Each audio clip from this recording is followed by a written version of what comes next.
Tunza data zako na hakikisha unajua zinakwenda wapi.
When I assumed office 20 months ago, our country was facing tremendous economic challenges. The cost of essential household commodities, high fuel prices, rapid depreciation of the Kenya shilling, and spiraling public debt were threatening our economy. My administration has worked hard and consistently so that today, the prices of essential commodities like unga and 40 shillings for a 2-kilogram packet to Kenya shillings 100, majorly attributed to our fertilizer, the resilience of our farmers, and good rains that were given to us by God. During the period, fertilizer also from 7,500 to 2,500. Petrol prices have come down from a high of 217 to now 187. The shilling has strengthened against the dollar from a high of 165, 127, 128. We have made significant progress in pulling the nation back from the brink of debt distress. Is better managed, and our budget now has space for investment and in programs aimed at easing the hardship on and creating opportunities for our young people. Our GDP grew by 5.6% last year, among the 27 fastest growing economies in the world. Our inflation figures have fallen from a high of 9% last year to 5% in April this year. It is instructive for the nation to know 100 shillings we collect as taxes, we spend 61 shillings in debt service. We have paid Kenya's Eurobond debt that was borrowed in 2014 of $2 billion that are our neck. We paid the last installment of $500 million last week. Today, Kenya's debt burden is much less, more sustainable, poised to redeem our country from the discomfort of debt and assert our sovereignty. Early this year, Treasury had proposed 0.18 trillion. I did direct that it be reduced by 200 billion to come down to 3. The Finance Bill 2024, generated to actualize this budget, underwent, which resulted to concessions by which we agreed to drop proposals on VAT on bread, motor vehicle circulation, VAT on locally manufactured diapers and sanitary pads, as well as excise duty on money transfer services, among others. The additional tax measures we had proposed in this year's finance bill were to raise money in 346 billion. When the concessions were made, subsequent to public participation by Parliament, that came down to 200 billion. I had made, taking into account our situation and the priorities that are there, I of Parliament seated behind me, and those who voted yes, for identifying of our nation. Because when I made the proposals with my cabinet, we had certain critical priorities for the nation. Number one is our agriculture. We did make recommendations. Money we were going to raise from the finance bill was 10 billion shillings that will go to fertilizer subsidy, 18 billion shillings that would go to making sure that junior secondary school teachers, 46 of them, 46,000 of them would be confirmed on permanent and pensionable basis. We are very clear in our minds that education being the greatest, no child in Kenya should go to a school where there is no teacher or where. It is because of that reason that in this finance bill also we had committed extra 20,000 teachers. We also had envisioned, because of the program of last mile connectivity to homes, especially in rural areas, we had committed 40 50 million for every constituency for the last mile connectivity. Because that there are many people who today cannot go to hospital because they have no health insurance. We had committed 6 billion shillings to operationalize our universal health that would make it possible for every citizen to have a health insurance, those who cannot afford to be paid for, and to also operationalize the chronic illness fund. It's possible for those who suffer from cancer, diabetes, hypertension, to be able to go treated and go home without being asked for any money. We also had to put in money for our coffee farmers to retire the heavy debts that are bedeviling our coffee farmers.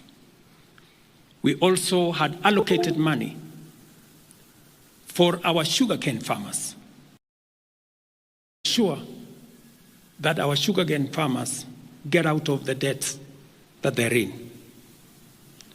We had also committed to our milk farmers to make sure that every farmer is paid a minimum of 50 shillings per litre. That these farmers, very hard-working citizens of our nation, get a fair return and for feeding our nation. And that is why I commend these members of parliament for agreeing with us that all the priority areas I have mentioned were the to be funded.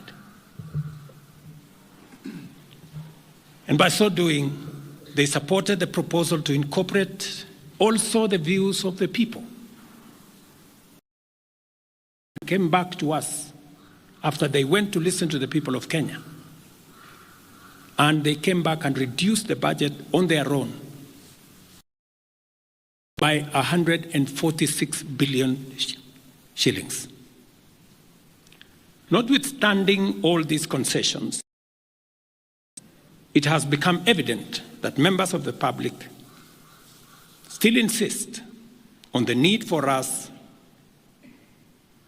to make more. And because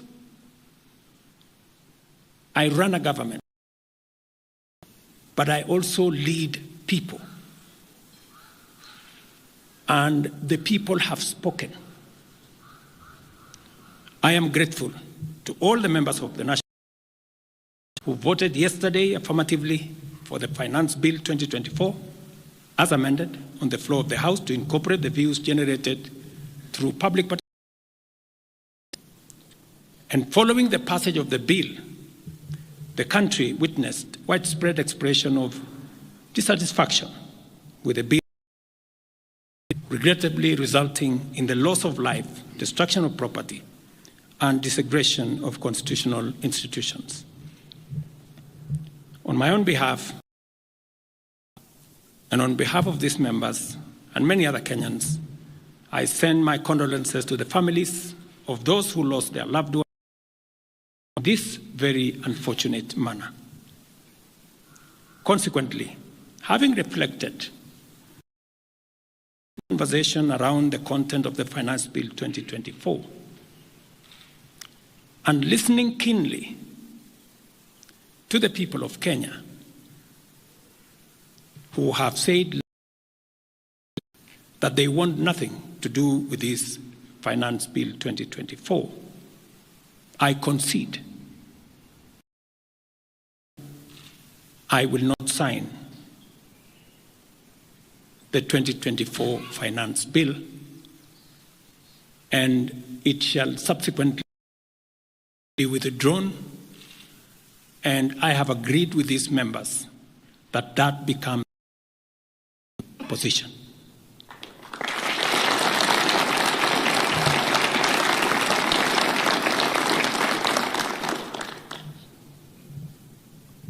Accordingly,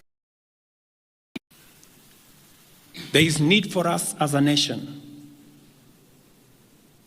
to pick up from here. And I am therefore proposing that because we have gotten rid of the finance, it is necessary for us to have a conversation as a nation going forward. How do we manage the affairs of the country together? How do we manage together? How do we work on the budget with the deficits that now exist together? And as I committed last, I will be proposing an engagement with the young people of our nation, our sons and daughters, for us to listen to them. As I said on Sunday, listen to their views, listen to their proposals, their ideas, their concerns, and what they think we should do better as we go forward. I am also recommending a multi-sectoral, bipartisan, multi-stakeholder from civil society, religious organizations, bodies, for us as a nation to speak to the future of our country together.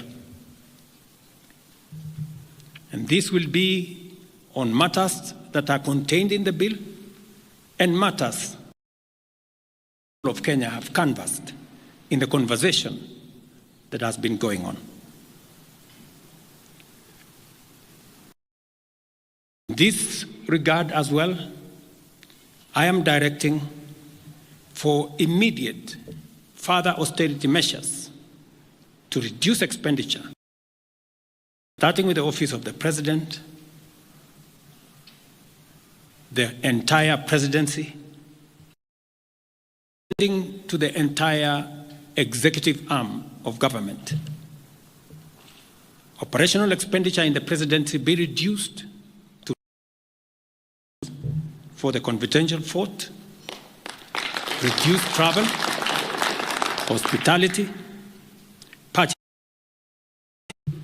renovations, and other expenditures.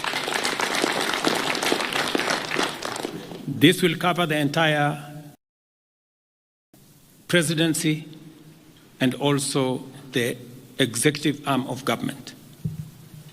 I also propose that equally, Parliament, judiciary, and county governments, working with the National Treasury, also undertake budget cuts to ensure that we do live within our means, respecting the very loud message that is coming from the people of Kenya.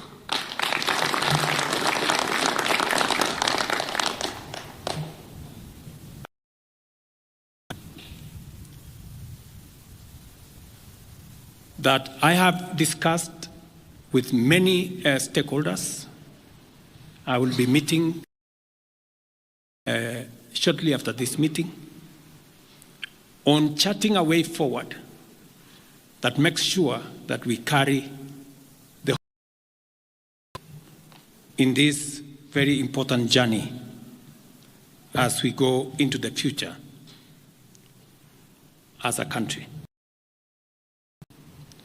Let me also confirm that as we deal with austerity, the loud message on dealing firmly decisively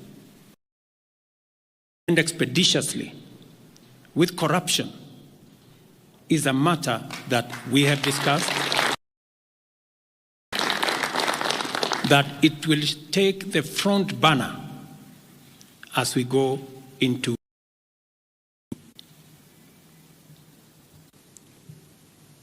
We will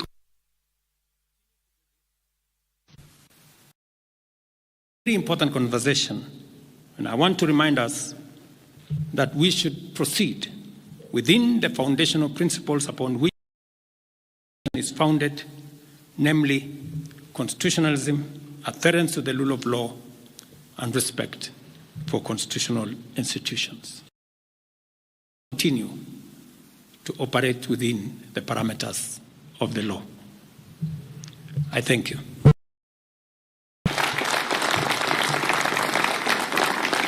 I will take a few questions, 3 questions to be specific.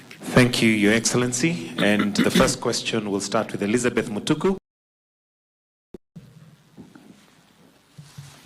Good evening. My question is on young leaders from the Gen Z generation. Yesterday and the day before yesterday, what happens to that? Second, there were young people who were killed during the demonstration, that as the head of state. Thirdly, how do we move forward on the budget cuts, especially now that we're going to have austerity measures, yes, but how then do we secure development? Thank you very much. Please. No, it's okay. I have said young people, 6 to be exact, yesterday lost their lives. Very unfortunately, they shouldn't have lost their lives. And I have said it is a very unfortunate that would not have happened. And there is a framework that will make sure that those 6 Kenyans who died yesterday will be accounted for. I did promise the country that there will be no extrajudicial killings going forward. And ever since, there is not one incident of extrajudicial killing. What you said about statements that were attributed to some of our civil society groups, but all the people they mentioned been found in police custody, and those that were already processed, released. On the matter of development that you have said, minus the fact, it means that some of the development programs amounting to 200 billion shillings, we will to cut down, to delay them. They will have to wait, some of them, for next year. We will try it again. We will try some of them. We will have to cancel, because that's the nature of things. And it is because the people loudly that they want a leaner budget for us as a country.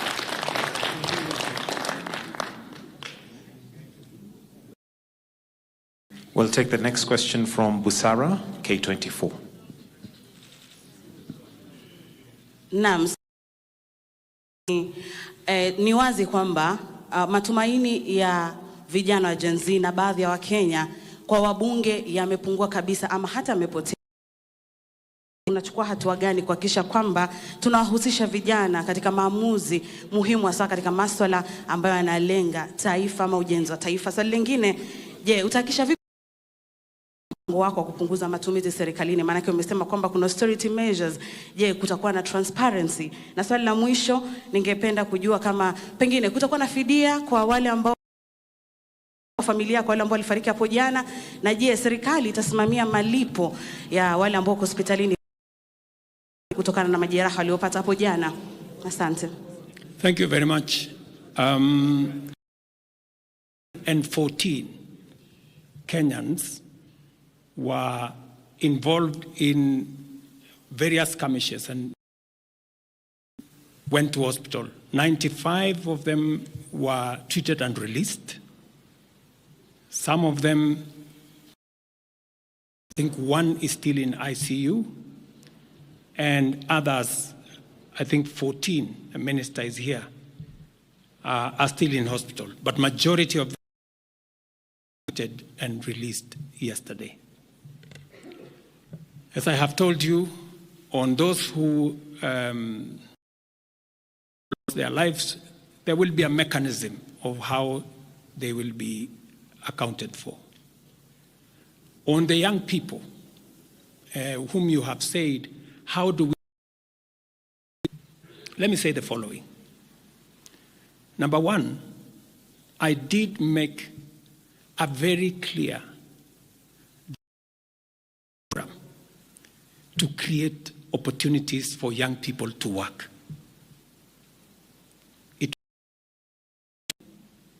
It is in my plan. As I talk to you, 3 of the programs are going on. Today has 160,000 young people working as engineers, as quantity surveyors, plumbers, masons, carpenters, artisans, transporters, accountants. We have 160,000 young people working because I did take that if we don't deal with millions of young people out of school, out of college, and they don't have jobs, they will soon become a very big challenge for us as a country, as we are witnessing at the moment. All the young people, they are looking for opportunity. They are looking for jobs. And that is why our house, once it is fully rolled out, we will have a minimum of 500,000 young people working in our housing program. I have been very clear on making sure that additional to our housing program is infrastructure, the digital superhighway, the digital hubs, and the whole ecosystem of what we are doing, digital jobs. I was in Ruto with Honorable Kingara, who's right there, not more than a month and a half ago, launching a hub that will hire 4,500 young people. CCI. In this budget, we had added 10 billion shillings to CDF for them to be able to create hubs in each ward in the Republic of Kenya. That would give opportunities for 200 to 300 young people to access internet, to be trained, to have a hub, and to monetize their digital. We will still find another way of implementing this plan, even if we on CDF, if that is what is going to happen. Again, because we believe that young people deserve. As I talk to you, we've just concluded 3 bilateral agreements, one of them with Germany. labor.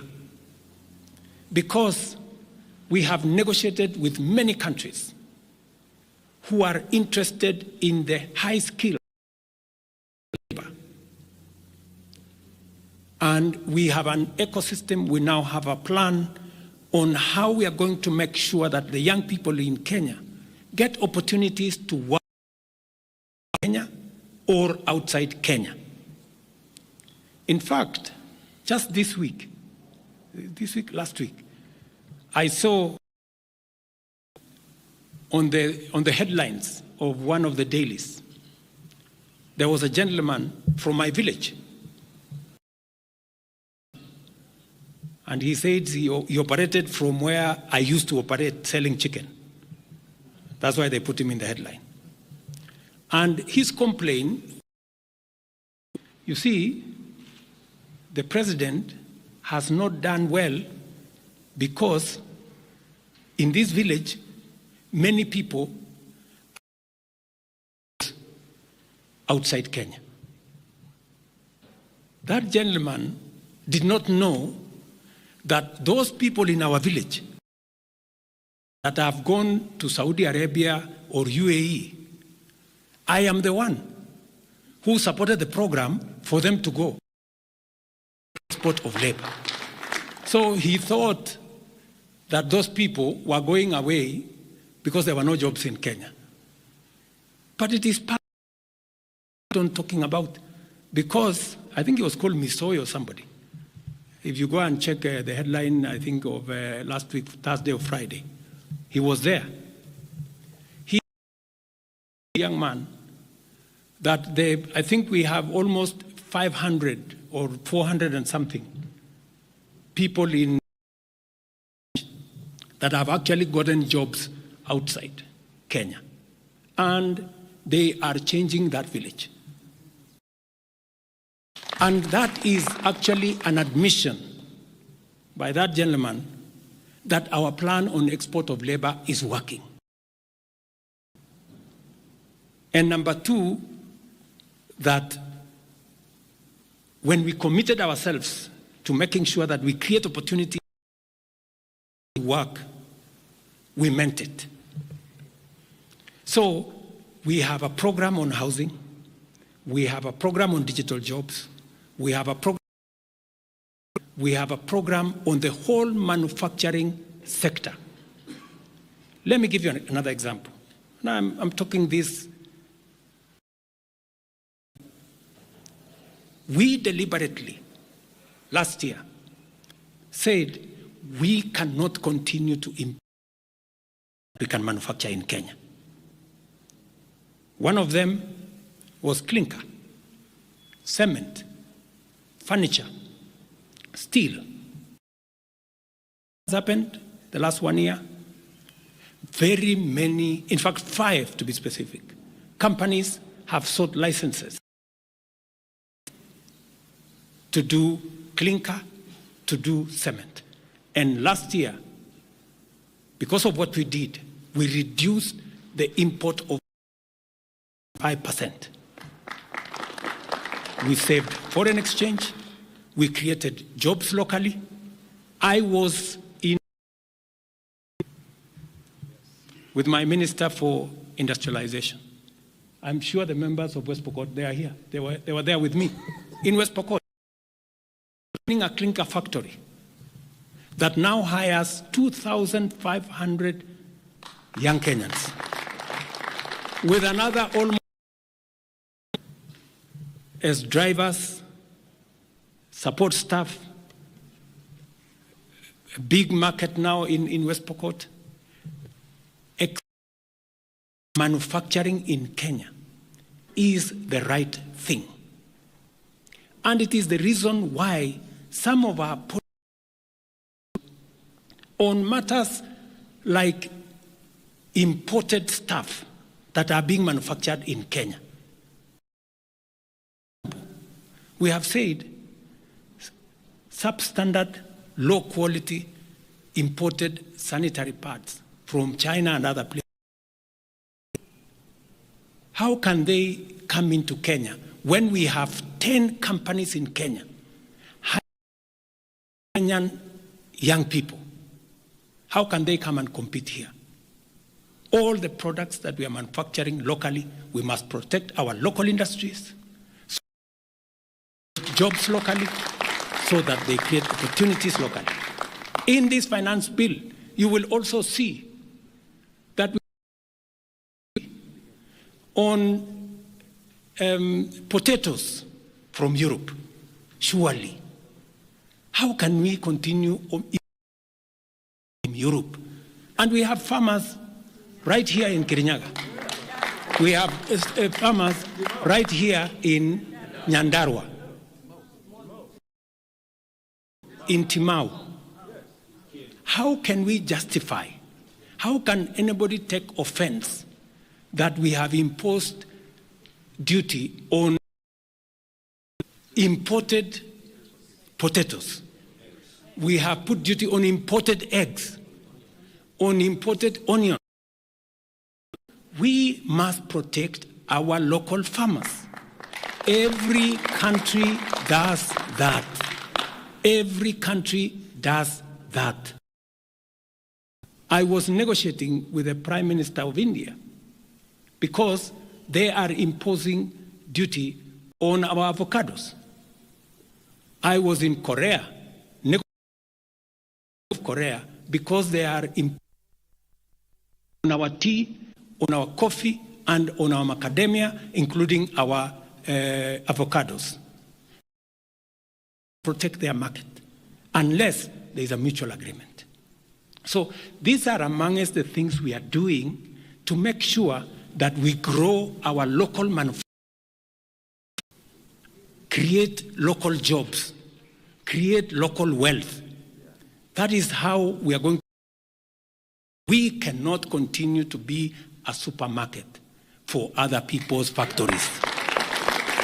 It is important that we produce our own products. Our young people can produce products in Kenya which are of high quality, which are of, and we can do that. So I just wanted to clarify this point because it is addressing the young people of.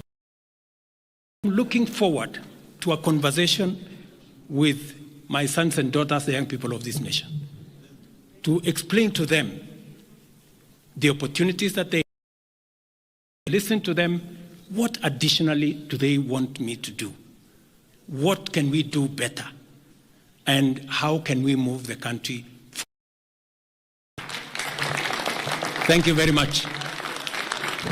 Thank you, Excellency. That marks the end of the question session. Thank you very much.